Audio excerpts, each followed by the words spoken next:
Israel Iran வார்க்கு தங்கத்தினோட விலை இறங்குச்சு. என்ன காரணம்? அதுக்கு என்ன ரீசன்னா,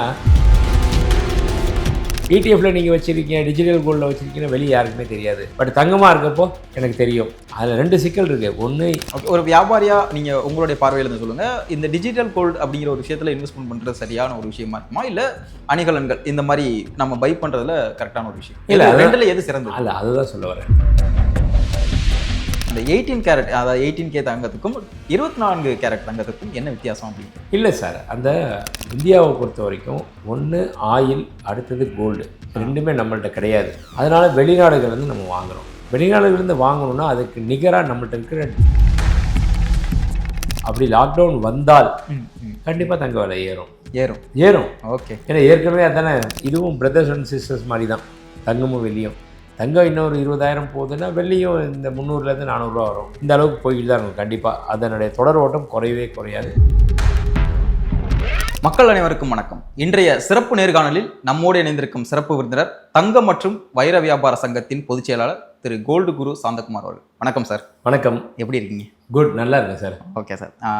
சமீபத்தில் தங்கத்தினுடைய அந்த விலை ஏற்றம் அப்படிங்கிறது பெரும்பாலான சாமானிய மக்களுக்கு ஒரு வருத்தத்துக்குரிய ஒரு விஷயமா இருக்குது. ஒரு வியாபாரியாக நீங்கள் எப்படி பார்க்குறீங்க இந்த விலையேற்றத்தை?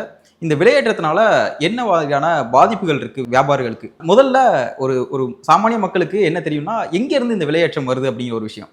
நார்த் இந்தியாவில் ஒரு மாதிரி விலையேற்றம் பண்ணுவாங்க, இங்கே சவுத் இந்தியாவில் ஒரு இது விலை நிர்ணயம் பண்ணுறது ஒரு விஷயம். இங்கேருந்து இந்த விலை நிர்ணயம் அப்படிங்கிறது இருக்குது. கோல்டை பொறுத்த வரைக்கும் சாமானியர்கள் எல்லாருமே இப்போ வந்து அவேர்னஸ் வந்துருச்சு. முதல்ல நீங்கள் சொல்கிறது வந்து ஒரு 10 வருஷத்துக்கு முன்னாடி என்ன ரேட்டு, எங்கேருந்து வருது, யார் நகைக்கடைக்காரங்கள்லாம் சேர்ந்து ஏற்றுறாங்களா, சேர்ந்து குறைக்கிறாங்களா அப்படிலாம் இருந்துச்சு. இன்றைக்கெல்லாம் வந்து மீடியாவுடைய பவர்னாலையும் நம்ம பல்வேறு சேனல்களில் எல்லாம் கொடுத்துட்ருக்கு, ஒவ்வொரு கோல்டை பற்றி எக்ஸ்பிளைன் பண்ணினாலும் இப்போ எல்லாத்துக்கும் நல்ல அவேர்னஸ் இருந்தாலும் நான் அதை பற்றி சொல்லிடுறேன். கோல்டை பொறுத்த வரைக்கும் என்ன, அமெரிக்கா, லண்டன், அங்கேருந்து லண்டன் புல்லியன் மார்க்கெட்டர்ஸ் அசோசியேஷன் அப்படின்னு ஒன்று இருக்குது. அங்கேருந்து மட்டும்தான் ரேட்டை ஃபிக்ஸ் பண்ணுவாங்க, அவங்க ஃபிக்ஸ் பண்ணுவாங்க. ஒரு ட்ராய் அவுன்ஸு 31.1 கிராம் ஒரு ட்ராய் அவுன்ஸ் தான். நம்ம எப்படி இங்கே ஒரு பவுன்னு சொல்கிறோம் இல்லையா, 8 கிராம் கொண்டது ஒரு பவுன், அது மாதிரி அதை ஃபிக்ஸ் பண்ணுவாங்க. இவ்வளோ டாலர்ஸு அப்படின்னு சொல்லிட்டு அந்த ரேட்டு தான் வரும். அதை வந்து இன்றைக்கி மீடியா மூலிமா, நம்ம ஃபோன் இருக்கு இல்லையா, கைவசம், நெட்டு மூலிமா உடனே இங்கே எல்லாத்துக்குமே தகவல் வரும். அதை நம்ம ரூபாய்க்கு என்னன்னு சொல்லி கன்வர்ஷன் பண்ணி அதை இது பண்ணி ரேட் வந்துடும். அதனால் நொடிக்கு நொடி ரேட் வந்து மாறிக்கிட்டே இருக்கும். நீங்கள் இன்னொரு கேள்வி கேட்டீங்க, இந்த சாமானிய மக்களுக்கு வந்து அவங்க எந்த மாதிரிலாம் விதத்தில் பார்க்குறாங்க. ஏன்னா சாமானிய மக்களுடைய இது என்ன இருக்குன்னா, எங்கேயோ போர் நடக்குது, இந்தியாவில் எப்போ மாற்றம் வரணும் அப்படிங்கிற மாதிரியானதான் அவங்களுடைய எல்லாமே இருக்கும். இந்த இது வந்து அவங்களுக்கு மட்டும் சிக்கல் கிடையாது, வியாபாரிகளுக்கும் மிகப்பெரிய சேலஞ்சு தான் இந்த விலையேற்றம். விலையேற்றம் எதனால் வந்தது அப்படின்னு சொல்லி பார்த்தோன்னா, ஒவ்வொரு நேரத்துலேயும் ஒவ்வொரு காலகட்டங்கள். அமெரிக்க அதிபர் ட்ரம்ப் வந்து 2024 டிசம்பர் 15 தேர்ந்தெடுக்கப்பட்டார். அது சொன்ன உடனே ஒரு மாற்றம் வந்துச்சு, அதனுடைய விளைவு. ஜனவரி மாதம் 2025 20 பதவி ஏற்றார். அதுக்கு சொன்ன உடனே ஒரு விலை ஏற ஆரம்பிச்சிது. பதவி ஏற்றதுக்கப்புறம் ஒவ்வொரு ஸ்டேட்மெண்ட் விட்டுக்கிட்டு இருந்தார் அவர், அனௌன்ஸ்மெண்ட்டு. அது தொடர்ந்து ரேட்டு வித்தியாசம் வந்துக்கிட்டே இருந்துச்சு. இப்படி வந்துக்கிட்டே இருந்த தங்கம் ரேட்டு, அப்புறம் டேரிஃப் வார், ஒவ்வொரு நாட்டு மீதையும் ஒவ்வொரு பொருளாதார இதெல்லாம், இந்த மாதிரி போக தங்கத்தோட விலை கூட கொஞ்சம் கொஞ்சமாக கூடிக்கிட்டே இருந்துச்சு. அது எல்லாமே இதனுடைய தாக்கம். ஒரு பக்கம் வந்து இன்டர்நேஷ்னல் மார்க்கெட்டில் கோல்டு டிமாண்ட் எப்படி இருக்குது அதை பொறுத்து, இன்னொன்று இன்னும் புவி சார்பு அரசியல் என்ன நடக்குதோ அதை பொறுத்து விஷயங்கள் இருக்குது. இது எல்லாமே இது தங்கத்தினுடைய தான் பாதிப்புது. போர் வந்துச்சுன்னா உடனே தங்கம், புவிசார் அரசியல் ஏற்படக்கூடிய அந்த மாற்றங்களும் இதில் வந்து தாக்கம் இருக்கும். கண்டிப்பாக இருக்கும். அது மட்டும் இல்லாமல் இப்போ பார்த்தீங்கன்னா, உங்களுக்கு யூஎஸில் வந்து வைப்பு நிதிக்கான வட்டி விகிதத்தை அவங்க குறைப்பாங்க. குறைச்ச உடனே என்ன பண்ணுவாங்க, இந்த பிக் இன்வெஸ்டர்ஸ்ன்னு சொல்லுவோம், அதுவும் குறிப்பாக அந்த மேலை நாடுகளை பொறுத்த வரைக்கும் எல்லாருமே நிறைய அமெரிக்கன் வங்கிகளை டெபாசிட் பண்ணி வைப்பாங்க. இதை இவங்க குறைச்ச உடனே தன்னுடைய பணத்துக்கு உண்டான வட்டி விகிதம் ஏற்கனவே 5% இருந்துச்சு, இப்போ 4% ஆயிடுச்சு. இதையே நம்ம 4% இந்த பணத்தை இங்கே வச்சுட்டு இருக்கட்டும் அப்படின்னு அதை எல்லாத்தையும் எடுத்து தங்கத்தில் இன்வெஸ்ட் பண்ணுவாங்க. தங்கத்தில் தான் ஒரு மாதத்துக்கு, ஒரு வருஷத்துக்கு வந்து ஒரு 30-40% கொடுக்குது ரிட்டர்ன்ஸு அப்படின்ட்டு. இதுவும் அதே மாதிரி விலை ஏற ஆரம்பிச்சிது. ஒட்டுமொத்தம் இங்கே வர விலை இன்னும் ஏற ஆரம்பிக்குது. இந்த மாதிரி சூழ்நிலைகள் தான். அப்படி இருக்கும் பட்சத்தில் தான் இந்த போர் வந்துச்சு பாருங்கள். எப்பயுமே போர் வந்துச்சுன்னா தங்கத்தோட விலை ஏறும். இந்த முறை கடைசியாக வந்த இஸ்ரேல் ஈரான் வார்க்கு தங்கத்தோட விலை இறங்குச்சு. என்ன காரணம்? அதுக்கு என்ன ரீசன்னா, ஆயில், மற்ற இதெல்லாம் இப்போ போர் வரப்போ மற்ற உலக நாடுகளுக்கு பாதிப்பு இல்லை, அவங்க 2 நாடுகளுக்கு மட்டும் பாதிப்பு இருந்துச்சு. ஆனால் இந்த வாட்டி வந்த போர்னால ஓகே. ஈரான் இஸ்ரேல் பாதிப்பு அவங்க ரெண்டுத்துக்கு மட்டும் இல்லை, ஈரான்லேருந்து எண்ணெய் வந்து நிறைய சப்ளை ஆகுது வெளிநாடுகளுக்கு. யார் யாருக்குன்னா south Asia country, India, China, Japan, Indonesia, நம்ம எல்லாத்துக்கும் அங்கேருந்து ஆயில் வருது. அப்படி வரும் ஆயிலில் வந்து விலை கூட ஆரம்பிச்சிடுச்சு. அதில் இன்வெஸ்டர்ஸ் இருக்காங்க பாருங்கள், இந்த ஆன்லைனில் ட்ரேட் பண்ணுறவங்க, பிக் இன்வெஸ்டர்ஸ் எல்லாருமே ஆஹா இது ஒரு சமயம், போர் வந்துச்சு, அதுவும் இந்த ஆயில் டிமாண்ட் வருது, ஆயில் டிமாண்ட் வர வர நம்ம அதில் போட்டோம்னா ஆயில் ப்ரைஸ் கூடும், நமக்கு லாபம் கிடைக்கும் அப்படின்னு இன்வெஸ்ட் பண்ண ஆரம்பித்தாங்க. உண்மையிலேயே அதுதான் நடந்தது. தங்கத்திலேருந்து போட்டிருந்த இன்வெஸ்ட்மெண்ட் எல்லாம் எடுத்து ஆயிலில் போட்டாங்க. அப்போது தங்கத்தினுடைய வியாபாரம் கம்மியாயிடுச்சு, டிமாண்ட் கம்மியாயிடுச்சு, ஆயிலுடைய டிமாண்ட் ஜாஸ்தி ஆகிடுச்சு. அதனால் ஆயில் ப்ரைஸ் ஏறிச்சு. அதை ஒரு குறிப்பிட்ட காலம் அப்புறம் போர் ஒரு சமன் நிலைக்கு வந்து உடன்படிக்கை ஒரு 2 வாரம் 3 வாரம் ஒத்தி வச்சுருக்கேன் அப்படின்னு ட்ரம்ப் அறிவித்தார் இல்லையா, அது பண்ணோடனே திருப்பி கொஞ்சம் விலை ஏறிச்சு. இந்த மாதிரி பல்வேறு காரணங்களால் தான் தங்கத்தினுடைய விலை ஏறுது இறங்குது. நீங்கள் கேட்டிங்க வியாபாரிகளுக்கு எப்படி சிரமம், நீங்கள் வியாபாரிக்கு எப்படி சிரமம்னா, போன வருஷம் 2025 ஜனவரி மாதம் 1ஆம் தேதி ஓகே 7150 ரூபா ஒரு கிராம் தங்கம்.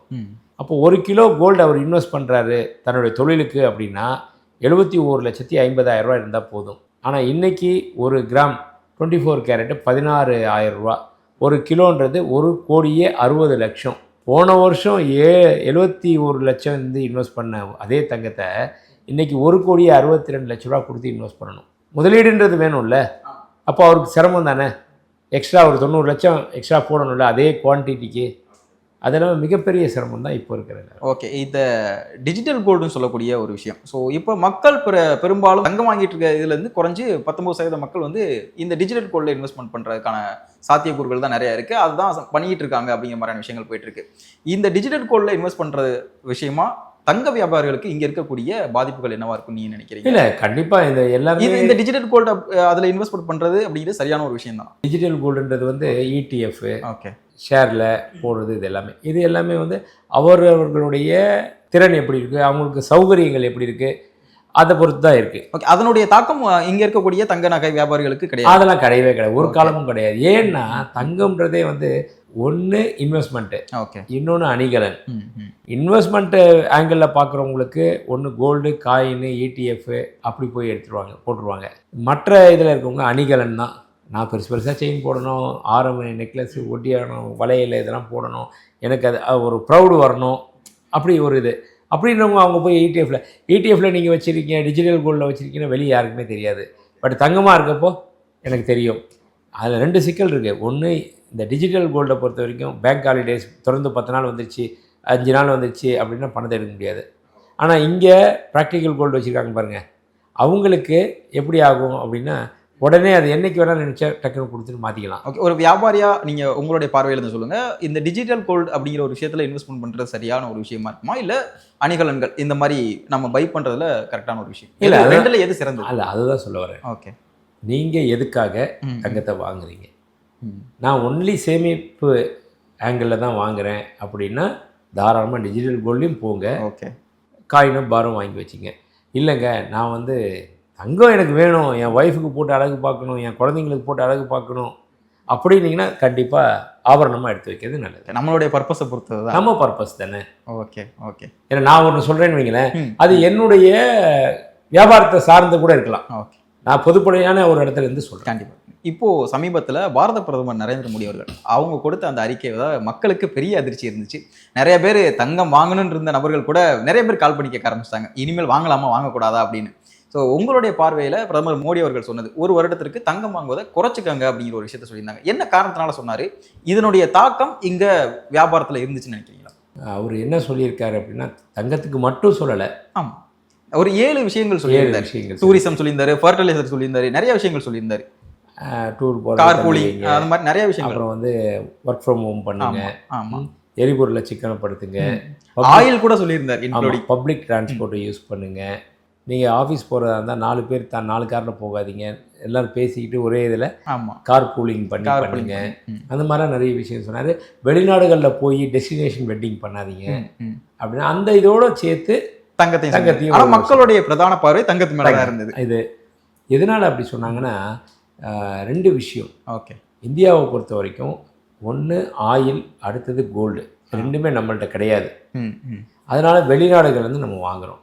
வெளிநாடுகள்லேருந்து வாங்கணும்னா அதுக்கு நிகராக நம்மள்ட்ட இருக்கிற டாலரை கொடுக்கணும். US டாலரை கொடுத்து தான் வர்த்தகம் பண்ணணும். அந்த அந்நிய ரூபாய் வந்து நம்மள்ட்ட கையிருப்பு ரொம்ப கம்மியாக இருக்குது. இது நாளுக்கு நாள் எதுக்கு இப்போ தேவைப்படுதுன்னா, ஆயில் வாங்குறதுக்கு தேவைப்படுது. ஆயில் தானே பிரதானம். ஆமாம். Number 1 oil. அதுக்கு தேவைப்படுது. அதுக்கு அடுத்தது தான் தங்கம். அப்போ ஒரு வருஷத்துக்கு பார்த்திங்கன்னா 700 டன் நம்ம இம்போர்ட் பண்ணுறோம். அதனால் அவர் சொல்ல வந்தது என்னென்னா, நீங்கள் முதல்ல நமக்கு இன்றியமையாத ஒரு தேவை, அத்தியாவசிய தேவை அப்படின்னா ஆயிலு. அதனால் இதை குறைச்சிக்கோங்க. இது எல்லாமே இந்த ஒரு 10 விஷயத்த சொன்னார். அதில் ஒரு விஷயம் தங்கம். ஆனால் அடுத்த விஷயத்துக்கு நான் வரேன். நீங்கள் கேட்டிங்களே இதனுடைய பாதிப்பு எப்படி இருந்துச்சு, மக்கள் என்ன பாதிப்பு இருந்தது. ஆரம்பத்தில் சொன்னோடனே மக்களுக்கு ஒரு பீதி வந்துடுச்சு. என்னடா அது, இவர் வந்து இப்படி சொல்லிட்டாங்களே, அதுவும் பிரதமர் அறிவிப்பு கொடுத்துட்டாரே அப்படின்ட்டு. ஆனால் யாரும் அதுக்கு அடுத்த நிமிஷத்தில் சிறு தயக்கம் இருந்துச்சு. கடைகளில் ஃபோன் பண்ணி பர்ச்சேசிங் பவர் குறையவே இல்லை. பர்ச்சேஸ் பவர் குறையலை. ஓகே. இதுக்கு மாறாக சில பேர் என்ன பண்ணிட்டாங்க, ஐயோ 2 மாதம் கழித்து வாங்கலான்றதவங்க இது இப்பயே வாங்கிடலாம். ஓகே. அப்படின்னு படம் எடுக்க ஆரம்பித்தாங்க. அந்த மாதிரி போச்சே தவிர மற்றபடி எதுவுமே இதில் பெரிய. இப்போ சமீபத்தில் இந்த இறக்குமதி வரி வீச்சது 15% வந்து வரி வீச்சிருக்காங்கன்னு சொன்னாங்க. இதனுடைய தாக்கம் தங்க நகை வியாபாரிகள், வைர வியாபாரிகள் இவங்கள்ட்ட எல்லாமே கூட இருந்தது அப்படின்னா பெரும்பாலான செய்திகள் படிக்க முடிஞ்சுச்சு. நீங்கள் இங்கே வந்து ஒரு பொதுச் செயலாளராகவும் இருக்கீங்க ஒரு சங்கத்துக்கு. உங்களுடைய பார்வையில் இதனுடைய தாக்கம் எந்த அளவுக்கு இருந்துச்சு? மக்கள் வந்து இதெல்லாம் சொன்னாங்களா, இந்த மாதிரி வரி வீச்சிருக்காங்க, இது ஒரு பாதிப்பு அப்படிங்கிற மாதிரிலாம் ஏதாச்சும் இருந்ததா? கண்டிப்பாங்க. ஏன்னா இதனுடைய முழு பாதிப்பு யாருக்குன்னா மக்களுக்கு தான். வியாபாரிக்கு 1% கூட கிடையாது. அட்லாஸ்ட் வந்து கஸ்டமருக்கு தானே அது போகுது அப்படி. ஆமாம், ஓகே, உண்மை தானே. ஒருத்தர் வியாபாரி என்ன பண்ணுவார், இங்கே 2 லட்ச ரூபாய்க்கு வாங்குறாரு, டேக்ஸ் கவர்மெண்ட்டுக்கு 20% கட்டணும்னா 40,000 ரூபா, 2,40,000. அந்த விலையை யார்கிட்ட கொடுப்பாரு, ஒரு சவரன் 2,40,000 சொல்லி இவர்கிட்ட கொடுப்பாரு மக்கள்கிட்ட. எக்ஸாம்பிள் சொல்கிறேன். கண்டிப்பாக. அப்போ இவருக்கு ஒன்றும் நஷ்டம் கிடையாது. இங்கே டேக்ஸை கட்டுவார், இங்கே டேக்ஸை வாங்கிடுவார். ரேட்டு அங்கே ஃபிக்ஸ் ஆகிடுச்சு. இப்போ எண்ட் யூசருக்கு தான் இது பிரச்சனை. இது விலை இந்த இம்போர்ட் டியூட்டி போட்டதுனால 1,10,000 ரூபா இருந்த தங்கம் ஒரு சவரன் இன்னைக்கு 1,18,000 ரூபா ஆயிடுச்சுல்ல. 8,000 ரூபா எக்ஸ்ட்ரா தானே கொடுக்குறாங்க. இது மக்கள் தானே கொடுக்குறாங்க. ஓகே, அந்த மாதிரி போகுது. இருந்தாலும் வியாபாரிகளுக்கு எங்கே சிரமம்னா, மக்களுக்கு ஒரு சிரமம்னா எங்களுக்கே ஒரு பாதிப்பு தானே. ஆமாம், ஏன்னா அவங்க தானே வந்து போகிறது. ஓகே, டைரெக்டாக வர்றப்போ அப்படின்றப்போ அவங்க எடுக்கக்கூடிய அவங்களுடைய பர்ச்சேஸ் பவர் குறையும்ல. ஓகே, 10 பவுன் வாங்கலான்ற இடத்துல 9 பவுன் வாங்குவாங்க. அந்த மாதிரி இதுக்காக நாங்கள் நிறைய ஏற்கனவே அவங்களுக்கு ரெப்ரசன்டேஷன்லாம் கொடுத்துருக்கோம். அது கொடுத்ததுக்கப்புறம் தான் இது குறைச்சாங்க. பட் இந்த ஒரு காலகட்டத்தில் தங்கத்தை விற்பனையே கொஞ்சம் குறைக்கணும் தங்கத்தினுடைய இதில் அப்படின்றதுனால தான் இப்போ இந்த மாதிரி ஸ்கீமு கொண்டு வந்தாங்க. இது கூட தற்காலிகம். அப்படி 31 மார்ச் 2027 வரைக்கும் தான் சொல்லியிருக்காங்க. ஓகே, அவர் அந்நிய செலவாணிகளில் வந்து ஒரு பாதிப்பு ஏற்படும் அப்படிங்கிற அந்த ஒற்றை காரணத்தினால தான் வந்து தங்கம் வாங்காதீங்க, தங்கத்தை வாங்குறத குறைச்சிக்கங்க அப்படிங்கிறத சொன்னது. ஸோ மக்கள் தங்கம் வாங்கலாம், அப்போ அதில் எந்த விதமான தாராளமாக வாங்கலாம், கண்ணை மூடி வாங்கலாம். தங்கத்தோட விலை மக்களுக்கே இப்போ ஒரு கேள்வி என்னென்னா, சரி பிரதமர் சொல்லிட்டாரு, நான் ஒரு வருஷம் வெயிட் பண்ணுறேன். வெயிட் பண்ணிட்டேன்னா இன்றைக்கி விற்கிற தங்கம் இன்றைக்கி 14,700 ரூபா ஒரு கிராம், 750 ரூபா ஒரு கிராம்னா, அடுத்த வருஷம் நான் இவர் சொல்கிற மாதிரி வெயிட் பண்ணி போயிட்டேன், அன்னைக்கு 24,000 ரூபா வந்துருச்சுன்னா யார்கிட்ட மீதி வாங்க முடியும்? வர்றதுக்கான வாய்ப்புகள் இருக்குது. கண்டிப்பாக அந்த மாதிரி தானே நடந்துக்கிட்டு இருக்கு. ஆமாம், நான் சிறு வயதுலேருந்து பார்க்கும்போது பார்த்தோம்னா இன்னைக்கு 18,000 ஒரு சவரன் பார்த்தது இன்னைக்கு 1,18,000 வரைக்கும் வந்துருச்சு. அப்போ பாருங்கள், அது மாதிரி அது இல்லாமல் வர வர தங்கத்தோட ரேட்டு கூடிக்கிட்டு தான் இருக்கும். ஓகே, ரேட்டும் அப்போ அதிகமாகிட்டே தான் இருக்கும். ரேட்டும் அதிகமாகிட்டு தான் இருக்கும். கண்டிப்பாக குறையறதுக்கு வாய்ப்பு இல்லை. ஓகே, இதில் ஒரு சின்ன எனக்கு குறுக்கிட்டு மட்டும், அந்த 18 கேரட் அதாவது 18K தங்கத்துக்கும் 24 கேரட் தங்கத்துக்கும் என்ன வித்தியாசம் அப்படின்ட்டு? இல்லை சார், அந்த பர்சன்டேஜ் குறைஞ்சிக்கிட்டு வருது. ஓகே, 1 லிட்டர் பால் கறவை மாட்டிலேருந்து கறந்து வந்து அப்படியே இருக்கிற பாலுக்கும் அதில் ஒரு 100 மில்லி தண்ணி ஊற்றுறோம் 1 லிட்டரில், அதனுடைய இது குறையும். 200 மில்லி ஊற்றுறோம், 300 மில்லி ஊற்றுறோம் தண்ணி, அப்படின்றப்போ அதனுடைய அடர்த்தி குறையும், அந்த திக்னஸ் குறையும் இல்லையா, அதனுடைய தன்மை குறையாது. ஓகே, அது எவ்வளோ இருக்கோ அதில் பர்சன்டேஜ் இருக்கு இல்லையா, அது பால் எவ்வளோ, அது மாதிரியே தங்கமும். தங்கம் இப்போ 100% 24 கேரட்டு. இதில் 916னா 8.4% காப்பர் மிக்ஸ் பண்ணிவிட்டு மீதி தங்கம். இப்போ 18 கேரட்னா 75%, 75% கோல்டு, மீதி இருக்க 25% காப்பர். 9 கேரட் அப்படின்னா 37.5% கோல்டு, மீதி இருக்கிறது எல்லாம் 63.2% இது காப்பர். இப்படி குறையும். நாளைக்கு அதை உருக்கி எடுத்தோம்னா அந்த பர்சன்டேஜ் என்ன இருக்கோ அது அப்படியே வந்துடும். ரேட்டு விலையும் குறையும், கலரும் குறையும். ஒன்று குவாலிட்டி குறையும், ரெண்டாவது அந்த அதனுடைய கலரும் குறையும், ரேட்டும் குறையும். அவ்வளோதான். அதனால தான் அரசாங்கம் இப்போ 9 கேரட்டுக்கே வந்தாச்சு. 18 கேரட்லாம் என்ன, அதில் பாதிக்கு பாதி 9 கேரட் வந்தாச்சு. 9 கேரட்னா கலர் மட்டும் கொஞ்சம் கம்மியாக இருக்கும், அவ்வளோதான், வேறு ஒன்றும் இல்லை. பட் அது 5000 கொடுத்து இன்றைக்கி 1 கிராம் வாங்குறீங்கன்னா அதே 5000 கொடுத்துக்கு நீங்கள் எக்ஸ்சேஞ்ச் பண்ணாத எடுத்துப்பாங்க எல்லா இடத்துலையுமே. அதை ஈவன் நீங்கள் பேங்க்கில் கூட அடமானம் வைக்கலாம். ஓகே, இப்போ பெரும்பாலான மக்கள் வந்து புதுசாக போய் தங்க நகை வாங்குறதுக்கும் பழைய நகையை கொடுத்துட்டு நான் வந்து அதையே வந்து மாற்றிட்டு வேற ஒரு நகை புது நகையை வாங்கிக்கிறேன் அப்படிங்கிற மாதிரியான அந்த இதுக்குள்ளே வந்துட்டாங்க. ஸோ இது வந்து வியாபாரிகளுக்கு ஒரு லாபகரமான விஷயமா இல்லை மக்களுக்கு ஒரு லாபகரமான விஷயமா இருக்கும்? இல்லை, இது வின்வின் சுச்சுவேஷன் தான். வியாபாரிக்கு லாபம்ன்றது வியாபாரம் நடந்தால் தான் வியாபாரிக்கு லாபம். மக்களை பொறுத்த வரைக்கும் அவங்க எல்லாமே இப்போ trend setters. Okay, new trend என்னென்ன வருதோ இதை பண்ணணும், அதை பண்ணணும், ஏன் நான் பழைய நகையே போட்டுருக்கணும் அப்படின்ற லெவல் வந்தாச்சு. இன்றைக்கெலாம் வந்து இப்போ எல்லாமே பாதி நேரம் பேர் பார்த்திங்கன்னா வீட்டில் சமைக்கிறதே இல்லை. பாதி நேரம் எனக்கு சின்ன வயசாக இருக்கப்போலாம் எங்களுக்கெல்லாம் தெரிஞ்சு 2 வாட்டி ஹோட்டலுக்கு கூப்பிட்டு போவாங்க அப்பா அம்மா. ஒன்று தீபாவளிக்கு கூப்பிட்டு போவாங்க, இன்னொன்று பொங்கலுக்கு. அப்போ ட்ரெஸ்ஸை எடுத்துகிட்டு வர்றப்போ அப்போ ஹோட்டலுக்கு போவோம், மற்றபடி போகவே மாட்டோம் ஹோட்டலுக்கு. ஆனால் இன்றைக்கி நம்ம பிள்ளைங்களாகட்டும் எப்போனா நினச்ச மாதத்தில் ஹோட்டலுக்கு போகிறாங்க. ஏன் அவங்க நினச்ச மாதத்தில் ஹோட்டலே வீட்டுக்கு கொண்டு வந்துடுறாங்க. ஸ்விக்கி ஜொமேட்டோ மூலிமா எது வேணுமோ டக்குன்னு ஆர்டர் பண்ணி வாங்கி சாப்பிட்றாங்க. அந்த மாதிரி மாறி போகுது. அது போல தான் தங்கமும். ஒரு காலகட்டத்தில் 30 வருஷம் 40 வருஷம் கூட ஒரே டிசைன் போட்டுருந்தாங்க. இப்போல்லாம் வந்து அப்படி இல்லை. ஓகே, போடுறாங்க, பிடிக்கலையா டக்குன்னு அதை போட்டு மாற்றிட்டு வேறு ஜுவல்ஸ் எடுத்துக்கிறாங்க. ஓகே, அதுக்குண்டே மேக்கிங் சார்ஜ் மட்டும் தானே போகும், கோல்டு அப்படியே நிற்கல அப்படின்ற மாதிரி வந்துருச்சு. அதனால் இப்போ எல்லாமே அந்த லெவலுக்கு வந்தாச்சு. அது நல்லதும் கூட. எனக்கே அந்த மாதிரி ரீசைக்கிள் வர்ற வியாபாரம் கூட நல்ல விஷயம். இப்போ தான் அந்த மோடிஜி சொன்ன விஷயம் வந்துடுது. அவர் என்ன சொன்னால் இம்போர்ட் பண்ணக்கூடாது, அப்போது மறுசுழற்சி மூலிமா வர்றது நல்ல விஷயம். பழைய தங்கத்தை போட்டு வாங்கலாம். அதுக்கு தான் நாங்கள் ஒரு ஐடியா கொடுத்துருக்கேன். நான் கூட நிறைய இதில் சேனல்லையும் சொல்லியிருக்கேன். என்ன சொல்கிறேன்னா, நீங்கள் இதெல்லாம் எடுக்கிறத விட, இவ்வளோ ஸ்ட்ரிக்ட் பண்ணி இவ்வளோ அறிவிப்பு பண்ணுறதை விட, மக்கள்கிட்ட உபரியாக இருக்கிற தங்கத்தை யாரெல்லாம் 100 பவுனுக்கு மேலே வச்சுருக்காங்களோ அவங்கள்ட்ட வாங்குங்க. நீங்கள் வந்து டெபாசிட் பண்ணுங்கள் கோல்டு டெபாசிட் ஸ்கீம், GDS. எப்படி வாலண்டரி டிஸ்க்ளோசர் ஸ்கீம் அப்படின்னாங்க BDS, இன்கம் டிஸ்க்ளோசர் ஸ்கீம் அப்படின்னாங்க IDS. அதே மாதிரி GDS கோல்டு டெபாசிட் ஸ்கீம்னு வாங்குங்க. அதை நீங்கள் வாங்குறீங்களா, அதிகமாக இருக்க தங்கிட்ட எல்லாத்துலேயும் தர வேணாம். யாரெல்லாம் அளவுக்கு அதிகமாக தங்கம் வச்சுருக்காங்களோ அவங்கள்ட்ட நீங்கள் வாங்குங்க. அதை இந்த கணக்கில் வராத தங்கத்தை நீங்கள் கணக்கில் வர வச்சுருங்க. அவனை வந்து டேக்ஸு, இன்கம் டேக்ஸ் கம்மியாக கட்டி கூட நீங்கள் கொண்டு வந்துரு, என்கிட்ட கொடுத்துரு, 6 வருஷம் கழிச்சு நீ வாங்கிக்கோ, அன்றைக்கி விலை என்ன இருக்கோ அது வாங்கிக்கோ அப்படின்னு டெபாசிட் வாங்குங்க. அப்படி வாங்கிட்டிங்கன்னா உலகத்தில் 40,000 டன் இருக்குது. உலகத்தில் இருக்க அத்தனை நாடுகள்கிட்ட அஃபிஷியலாக இருக்க தங்கம் அதை விட அதிகமாக இருக்குது நம்ம மக்கள்கிட்ட, இந்திய மக்கள்கிட்ட மட்டும். ஸோ அதில் 10% நீங்கள் சொன்னீங்கனாலே 4000 டன் வந்துடும். 4000 டன்னு நீங்கள் டெபாசிட் வாங்கிட்டீங்க அப்படின்னு சொன்னாலே வெறும் 10%, 10 பேரில் ஒருத்தன் கொடுத்தா போதும். அந்த மாதிரி அது வந்தாச்சு உங்கள்கிட்ட அப்படின்னு சொன்னாலே அந்த தங்கத்தை வச்சு நீங்கள் 6 வருஷத்துக்கு இம்போர்ட் பண்ண தேவையில்லை. இப்போ அவர் சொன்ன கான்செப்ட் இங்கே வந்துருச்சா? 1 வருஷத்தில் தானே சொன்னார். ஓகே, அதை 6 வருஷத்துக்கு இம்போர்ட் பண்ணவே தேவையில்லை. இருக்கிற தங்கத்தை மறுசுழற்சி மூலிமா பழைய தங்கத்தை மாற்றி ரீசைக்ளிங் பண்ணுறது வாங்கிட்டு போயிடலாம். ஓகே, இது அருமையான ஸ்கீம். இதை நாங்கள் பலமுறை சொல்லிக்கிட்டே இருக்கோம். அரசாங்கம் இதுக்கு செவி சாய்த்து இதை எடுத்துகிட்டு வந்தாங்க, கொடுத்தாங்கன்னா நல்ல விஷயம், மக்களுக்குமே நல்லது. ஓகே, நிறைய சமூக வலைதளங்களை எழுதக்கூடிய அந்த ஒரு கொஸ்டின் என்ன கொஸ்டின்னா, இன்றைக்கு இருக்கக்கூடிய சுச்சுவேஷனில் ஒருவேளை லாக்டவுன் வருது அப்படின்னா தங்கத்தினுடைய விலை என்னவாக இருக்கும் அப்படிங்கிற ஒரு டவுட் வந்து மக்களுக்கு இருக்குது. ஒருவேளை லாக்டவுன் முடிஞ்சு வந்ததுக்கப்புறம் ஏறுமா இல்லை லாக்டவுன் அப்போ குறையுமா, இந்த மாதிரியான டவுட்லாம் வந்து நிறைய மக்களுக்கு இருக்குது. ஸோ உங்களுடைய பார்வையில் என்னவா இருக்குன்னு நினைக்கிறீங்க? இல்லை, கண்டிப்பாக லாக்டவுன் வராது. ஒருவேளை மக்களுக்கு எழக்கூடிய ஒரு கேள்வி. ஆமாம், அப்படி லாக்டவுன் வந்தால் கண்டிப்பாக தங்க விலை ஏறும். ஓகே, ஏன்னா ஏற்கனவே அதானே நடந்திருக்கு. அந்த லாக்டவுனில் நம்ம ஒவ்வொருத்தருமே இந்த லாக்டவுன் அனுபவிச்சவங்களாமே ஃபர்ஸ்ட் டைம் லாக்டவுன் தான். ஆமாம், இல்லைங்களா? முதல் முறை அப்போ தான் நம்ம எல்லாரும் பார்க்குறோம். அந்த 2 வருஷத்துலையுமே 2020, 2021 2 முறை லாக்டவுன். அப்போ எல்லாமே தங்க விலை ஏற ஆரம்பிச்சிது. ஓகே, வியாபாரம் இல்லாமல் இருந்துச்சு, பட் தங்க விலை ஏற ஆரம்பிச்சிது. அது மாதிரி தங்கத்தினுடைய மைண்ட்ஸ்லேருந்து வரக்கூடிய தங்கத்தினுடைய அளவும் குறைஞ்சிக்கிட்டே இருக்குது. அப்போ தங்கத்தினுடைய டிமாண்ட் ஏறிக்கிட்டே இருக்கும். அப்போ ஏற விலையும் அதிகமாக ஏறிக்கிட்டே தான் இருக்கும் அப்படின்னு என்னுடைய கணிப்பு. ஓகே, இந்த டீடாலரைசேஷன் அப்படிங்கிற ஒரு விஷயம் தொடர்ச்சியாக பேசப்படுது.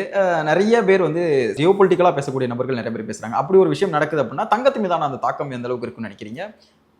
உங்களுடைய பார்வையில் தங்கத்து மீதான தாக்கம் வந்து ஒரு அமௌண்ட் குறையுமா இல்லை கூடுமா, எப்படி இருக்கும்? இல்லை, டீடாலரைசேஷன் வந்துச்சுன்னா தங்கத்தோட விலை ஏறும் தான். ஓகே, ஆமாம்.